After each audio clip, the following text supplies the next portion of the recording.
Welcome back to the Omnibuds Cafe, where we talk all things collected edition comic books. And today we're going to go over Avengers versus X-Men and find out why this story is so important. So grab your cup of coffee and let's check out this book.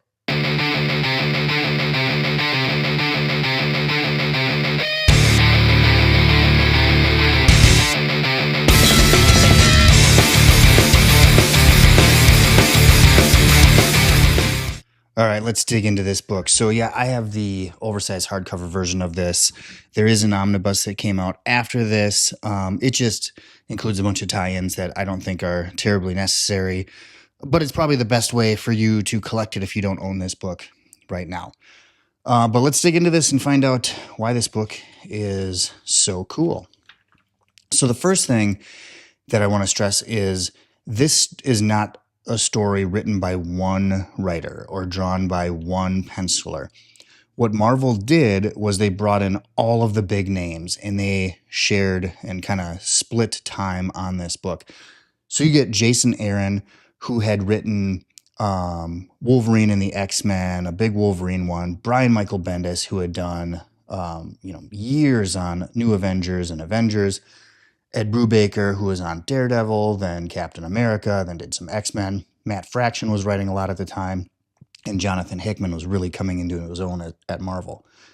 But we start off with this point one story, then we get Avengers versus X-Men 0 through 12, and then we'll get some AVX versus issues. But let's take a deep dive into this book. So we start off, we're in deep space, and we meet Nova, who is fighting against Terrax, who is an absolute piece of shit. And what we learn is that Nova is actually kind of flying through space, warning different planets that they need to evacuate because something's coming. And that something that's coming is the Phoenix Force. And it's going to destroy everything in its path. But like I said, Terrax absolutely sucks. So he, of course, does not listen. And, well, you know what happens. So then we get into AVX 0. This is the first issue of the story. And what we see is we're back on Earth and we see MODOK. MODOK and AIM are just, attacking people on the streets of New York. And who shows up to save the day? None other than Wanda Maximoff, the Scarlet Witch. Now, I can't stress how huge this is because at the time she had largely been kind of in hiding after, the events of House of M and her saying no more mutants. And so she's kind of, just now coming out and being seen. We get Spider-Woman and Carol Danvers show up to help save the day. And they're as shocked as us to see Wanda out on the streets doing some superheroics. But they end up inviting her back to the Avengers mansion. They say, why don't you come say hi to some friends? And Wanda's obviously pretty hesitant to do this because she knows what she did, but agrees to go. So they go to the door, and did we skip a page? I think we might have. They go see the Avengers mansion, and Vision comes out. Now, it's important to know what Wanda did to Vision during the events of Avengers Disassembled. She essentially alters reality and turns him into a bomb, which kills some Avengers. So Vision greets her at the door, and he's not really happy to see her. In fact, he says, I have compassion for you. I have compassion for what you went through and what you've endured. But what I don't have compassion or understanding for is when you were at your lowest, you chose out of a million choices and variables in front of you. You chose to overpower me and use my body as a weapon against my friends. That I cannot forgive. And Wanda says, you're right. And she's pretty devastated. And Carol flies her away. Vision's crying. There's pretty devastating stuff. Like if you had been following everything up until this is pretty devastating stuff. So we're back on Utopia. So again, the X-Men are being written at this time by Matt Fraction. They had moved to San Francisco, and then during Norman Osborn's fight against them, they move out to Asteroid M, which kind of got pulled up and created into an island, blah, blah, blah. They're on this island. Hope's back. after the events of X-Men Second Coming. And Scott's just continuing to train this young Hope. He believes that the Phoenix could bring rebirth to the mutant population and that it's going to use Hope to do this. All right, so round one of Avengers versus X-Men. So what we see is that the Phoenix Force is coming, right? We learned that in that .1 issue. And what we see is that something's flying towards Earth. It crashes into this plane. The Avengers have to go out and kind of save the day. But who is crashing into Earth? It is Nova, who we met in that .1 issue. And kind of in a MCU Hulk crashing into Earth, warning of Thanos, Nova's here saying it's coming. So Captain America and Iron Man meet with the President of the United States to kind of update him on the return of the Phoenix. Then they head to Utopia. And they're going to ask that Hope be released into their custody for everyone's safety. Scott asked the Avengers this really poignant question, stating like, the Avengers have never been there for us. Now that we're at this time where we think we could regrow the mutant population, you're here to hurt us. And Scott makes the decision ultimately to open up his eye blasts on Captain America, thus starting Avengers versus X-Men. So in round two, we see the continuation of this fight on Utopia, the Avengers fighting the X-Men. We get this really cool moment and kind of a reversal of roles where Magneto throws Colossus at this helicarrier that the Avengers use. And we just get some really awesome battles, right? And you got to remember that the X-Men have kind of been up against a wall for years. You get Thing versus Namor in the ocean. Luke Cage shows up and punches him. You just get some really awesome battles here at the start of this thing. Captain America says, take the beach, and Cyclops says, drive them back into the sea. And so just some really cool, you get Emma Frost punching Tony Stark in the gut in her diamond form, Iron Man taking on Magneto. I think we all know how that would end. And Quicksilver shows up to save the day. And Quicksilver, brother of Wanda Maximoff, also been, kind of conflicted in his roles and things he had recently done. You get Wolverine, who's also conflicted because he's a mutant, lifelong X-Men member, but also a new Avenger. Storm shows up and sees that Black Panther, her husband, is there, and she says, you should have told me that you guys were coming. And he says, you should have told me you were harboring a nuclear bomb in the Phoenix Force. So just this growing tension in this battle. Again, the Avengers just want to grab Hope and kind of keep her safe from this coming Phoenix Force. So the X-Men eventually surrender, but it's kind of a ploy, and we see Wolverine kind of break off from the pack with Spider-Man because he thinks he knows where Hope is hiding. And Hope destroys Wolverine, absolutely destroys him, and she ends up going on the run. And we learn that this other contingent of high-powered Avengers are out in space in an attempt to stop the Phoenix Force from coming. And it's not going to go very well for them.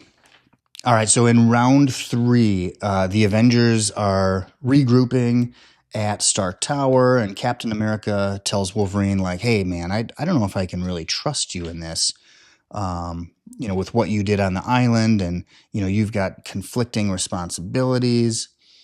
So, Wolverine's untrusted at this point, and not being trusted by Captain America is kind of a big deal. We find Hope is on the run using, the things she learned with Cable and things he taught her to stay hidden and be safe on the run. And she ends up making this scrambler device that makes Cerebra think that she might be in 5 different locations. And that helps scatter the X-Men and the Avengers who are looking for her. So the Avengers are kind of making their plan, and here's this fight between Wolverine and Captain America.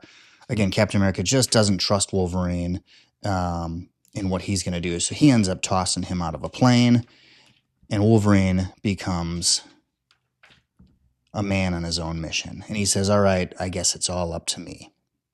So in round 4, we see that Hope actually meets up with Wolverine. Now, if you remember Wolverine's experience with the Phoenix Force and essentially, having to lose Jean Grey to the Phoenix Force, he knows how powerful it is and he's scared of it. But they meet up, and Hope is able to kind of talk him into helping her out, while the Avengers in space are not faring well against the Phoenix Force. So what Hope talks him into doing is get me to the moon. Help me get to the moon so I can take on this Phoenix Force. I'm ready for it. And he does so, but Wolverine also kind of told the X-Men and the Avengers what he was planning to do. And Hope's, how could you? You broke our deal. And Wolverine's like, I got you off Earth. And that's what you asked for. And again, the battle ensues between Avengers and X-Men, with Wolverine and Hope kind of caught in the middle of this. All right, round 5, we are still on the moon, and the Phoenix Force is approaching, and Hope, kind of realizes now, like, hey, this power might be too much for me. Tony Stark and Hank Pym launch their Phoenix Killer. Think of it kind of like a Hulkbuster, but they make this huge suit with the idea that maybe they can take on the Phoenix, and probably a stupid idea. So the Phoenix is there, and you get this Phoenix Buster suit goes after it. Tony Stark's frightened, and they use some kind of Stark weaponry against it, and we get this big bright flash, and you think, oh my god, did they just defeat the Phoenix Force? Like, that's kind of crazy. Well, what we learn is that the Phoenix Force, because of this weapon, splits into 5. And it takes on 5 hosts, where in the past it had always taken on one host, being Jean Grey. So what we see here in this panel is that the Phoenix Force has entered Scott Summers, Emma Frost, Prince Namor, Colossus, and Magic. And you see, obviously, there's some significant change to them. Their looks change, their attitudes change, and they are more powerful than they have ever been. So round 6. So we fast forward like 10 days later, and we're on Utopia, and you can see that these Phoenix-powered mutants have used their power to really transform Utopia. You get these floating structures. Magneto's pretty excited about this, right? Because Magneto's always been, pro-mutant, anti-human, and he thinks this is going to be how they take that next evolutionary step. You get Professor Xavier returning, Scott Summers welcoming him. Now, they've had a pretty strained relationship ever since the events of that Ed Brubaker title. I forget what it was called at the moment. I'll throw it up there. But basically, you see these 5 Phoenix-powered mutants kind of changing the world for the better, right? Feeding the hungry, bringing water to where there was none, crops to places where it never existed, unlimited power, just some pretty cool things, but all at a cost. And what is that cost? You get the Avengers kind of regrouping, kind of formulating their plans, what they're going to do. Beast and Wolverine, who have recently abandoned Scott Summers, Beast first and then Wolverine during the events of Schism, due to his kind of extreme tactics and the change in Scott Summers. They're with the Avengers, and they're monitoring what's happening across the globe and discussing how do they stop the Phoenix Force, because although this is, largely good things now, they think it's going to end bad. And Beast kind of contemplates doing nothing. He's like, all this stuff is happening. It's just good things. And we learned that days ago, the Phoenix-powered X-Men made this speech to world leaders and saying that, hey, we've given humanity water to drink, food to eat, and clean, limitless power, but you still don't accept us, but we will no longer accept war. All really good things, right? but things that man did not achieve for themselves. And the optimism sounds like more of a prison for mankind. So the Avengers end up attacking Utopia again with the goal of getting Hope out quickly. But Scott and Emma, who have this Phoenix Force, are ready for them. And it feels like defeat is at hand. Wanda Maximoff shows up, and this is huge. She's kind of, what we learn is that the Phoenix Force is a little bit scared of Wanda and the power that she has. And it knows of her chaos magic and what it's capable of. So we've got a first kind of kink in the armor, so to speak. All right, so we're on round 7 or issue 7 of this, and the X-Men decide to take the fight to Avengers Tower. Tony's trying to gather data on how the Phoenix Force works, but the Avengers are no match for this fight, let alone 2 Phoenix-powered mutants who are there. The Avengers escape just barely. Hawkeye's nearly killed, like pretty devastating stuff. And as Tony continues searching for solution, Iron Fist and Lei King show up, telling the Avengers to retreat to their mystical city of Kunlun, as they have learned about their own secret history with the Phoenix, and they've got a plan to defeat it using Hope. But before they retreat from their hiding place, they're hiding in Wakanda, I forgot to mention that, Prince Namor shows up, and I think we're just about there. Prince Namor shows up to Wakanda using his Phoenix Force and brings this tidal wave down upon Wakanda. And here it is, absolutely destroys. Now, this is huge because Namor and Black Panther have never really liked each other, but this is going to have massive payoffs in Hickman's Avengers run. And this is just absolutely crazy stuff. So they're able to retreat during this. The Avengers retreat to the mystical city of Kunlun, and the thought is that the Avengers can't reach them there because there's like a portal that they need to go through to get there. So round 8 or issue 8 of Avengers versus X-Men. So Tony Stark, Hope, and Wolverine, they've escaped to Kunlun, but the rest of the Avengers are still battling Namor as he attempts to obliterate Wakanda. The Avengers, with their secret weapon, Wanda Maximoff, are able to defeat Namor, but the defeat isn't what they thought, as the Phoenix Force ends up leaving Namor. And what they learn is that when the Phoenix Force leaves one of the 5, that power is absorbed into the 4 remaining Phoenix-powered mutants. The Avengers are able to teleport to Kunlun with their secret weapon, Wanda Maximoff, while Xavier is, now kind of thinking, I gotta end this. So he telepathically is talking to Scott Summers, who has the Phoenix Force, and saying, hey, enough's enough. This is getting crazy. You've got to reject this power, blah, blah, blah. This is too much. So round 9 of Avengers versus X-Men. It's been roughly 9 days since what we're calling the fall of Wakanda. The Avengers team have been hiding out in the mystical kung fu city of Kunlun, where the X-Men cannot travel at this point. And they've been leaving for, little missions going back to, 616 Earth. And what we learn is on their most recent mission, they lose Thor. And Spider-Man's like, how do you lose Thor? And Thor's defeated by Phoenix-powered magic and Colossus. That's absolutely huge, right? Thor's the strongest Avenger. For him to be taken off the board is kind of a big deal. So Hope continues her training, and we see Spider-Man as this really awesome mentor to this young mutant. And meanwhile, Cap and Iron Fist are devising a rescue plan for some of their captured Avengers. And some of the X-Men are starting to doubt or see the extremism of the Phoenix Force. And so the X-Men, there's a break in the group.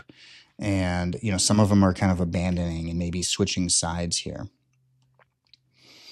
And we learn that Black Panther at this point has annulled his marriage to Storm, which is devastating. You know, that was such a fantastic marriage between the two.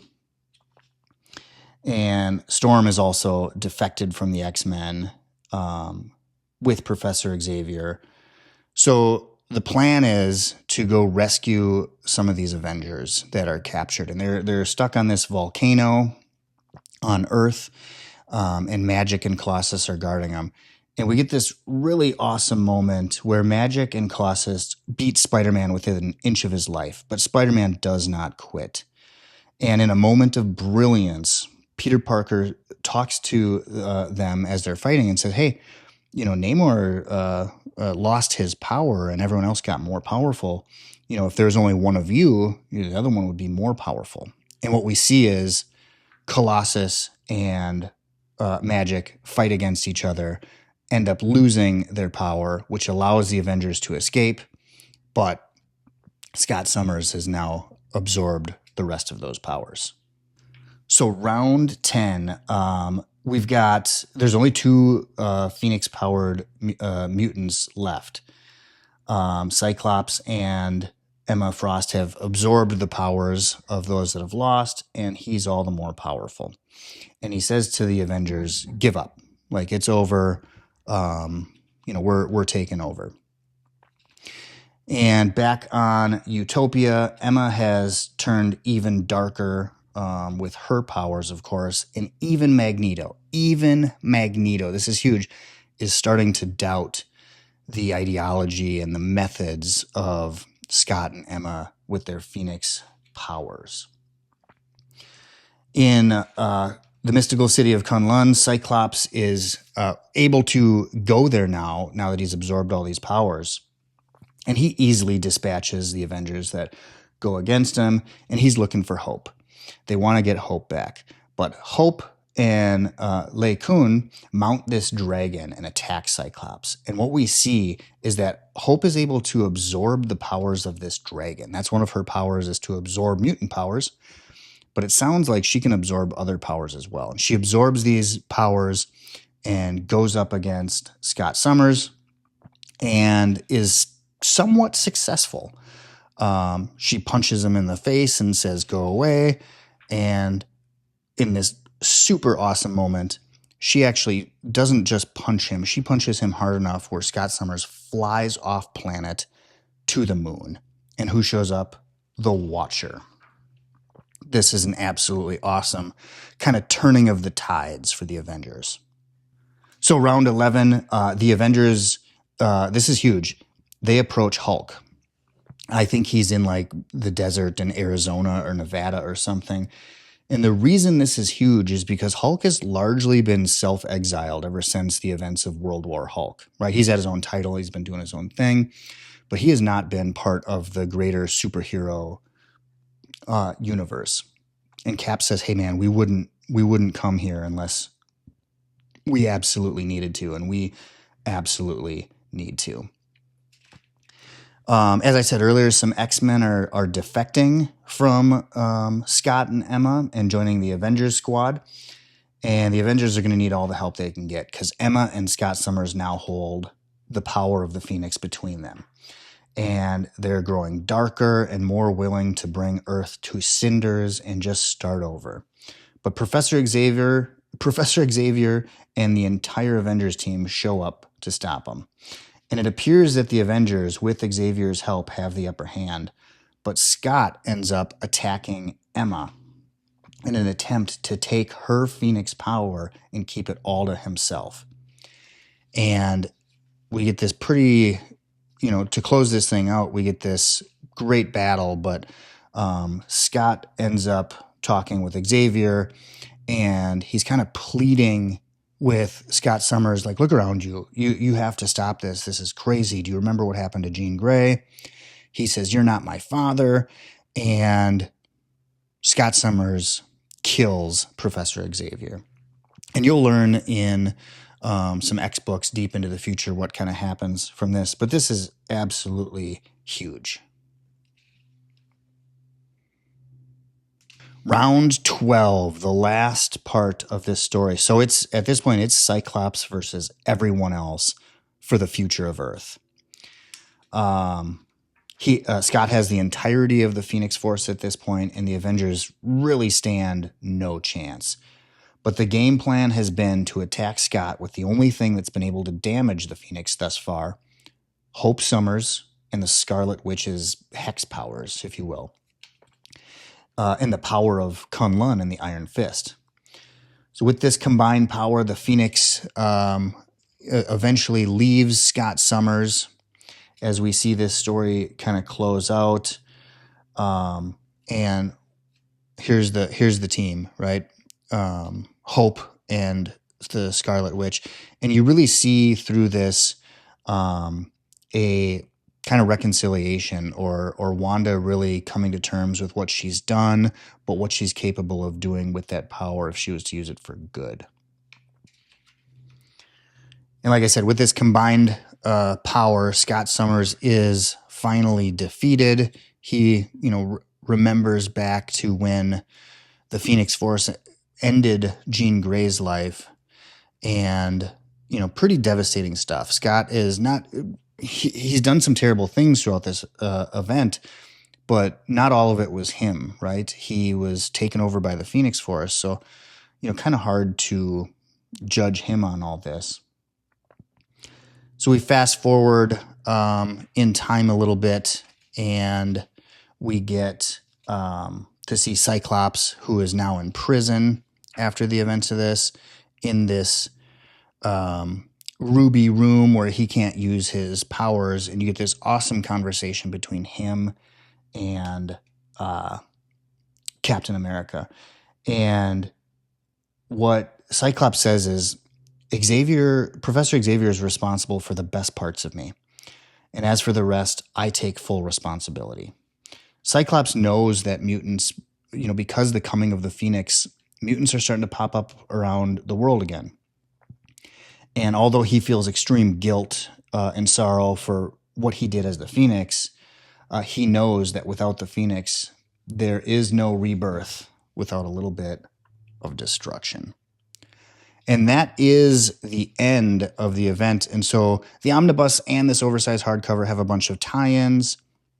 The omnibus has more, of course, but what this oversized hardcover has is these AVX. And they're just little quick issues where you get to see more of those initial battles. So you get more of Magneto versus Iron Man.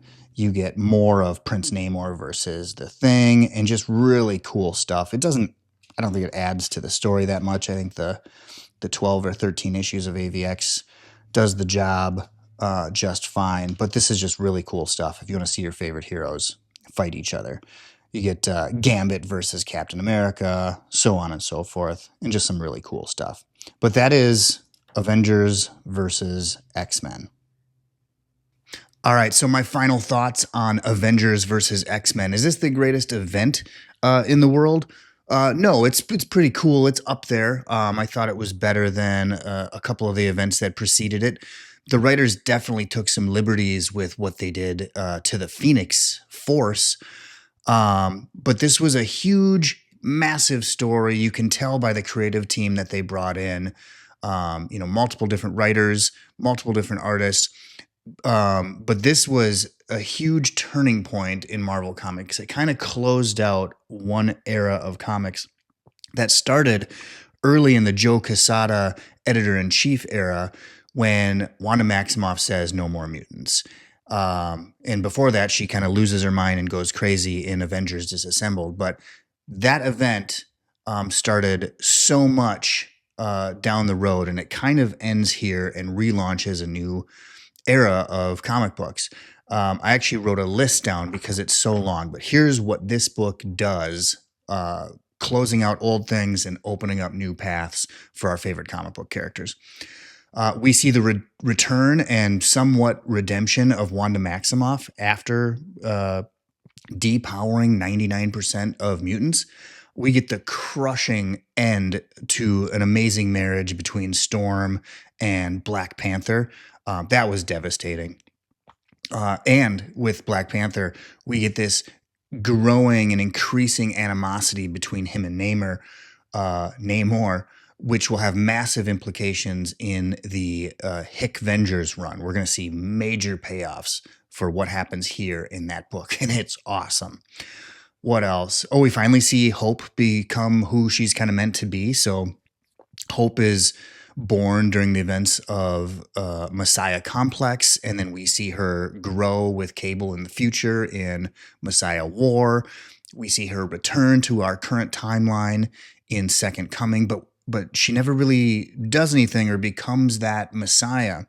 But we finally get to see her kind of come out of her shell and learn who she's going to be.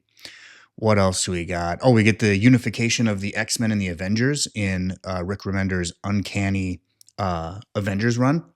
Now, I thought it was super awesome, and it was the first issue of this where the Avengers show up and Captain America's like, we need Hope. We need to take her in. We think the Phoenix Force is coming for her, and, devastation, blah, blah, blah. And Scott's like, where have you been? Where have you been for the X-Men through all of these? Let's go back to the 60s, right? In the 70s. And all these major things that happened to the X-Men. Where have you been? Where have the Avengers been to back us up? And it's kind of shocking because you realize, the Avengers haven't been, and Captain America himself, right? Sentinel of Liberty has not been the best friend to the mutant kind. So getting them to unify, really cool story. We see the X-Men try to heal. So this kind of ends all of the X-Men stories that existed prior to it. And then Brian Michael Bendis, who had been on Avengers for years, takes over the X-Men. And we see what the X-Men attempt to do to heal from this, specifically what Beast does. And then in the Uncanny story, we see Scott Summers and his change and his kind of growing evolution. And he kind of becomes this new Magneto type character, right? He's a revolutionary. And we get the final chapter of the mutant extinction. This kind of closes out House of M, No More Mutants. So it does a lot. It sets up a lot for the future. It closes a lot of stories from the past. They took some liberties. It's not the greatest story in the world, but it's fun. It's absolute fun. And you get everyone involved here. So let me know down in the comments what you guys thought of Avengers versus X-Men. And let me know, did you get the omnibus or did you do what I did and stick with the OHC? Hit that like and subscribe button, and we'll see you on the next video. Thanks, Omnibuds. If you're looking for great deals on collected edition comics or manga, we recommend shopping at panelboundcomics.com. They offer free shipping on orders over $30, plus bundle discounts to help you save even more. And if you're shopping from Europe or the UK, comicsbugle.com offers free EU shipping and a rewards program for regular buyers. Don't forget to use our discount codes at checkout.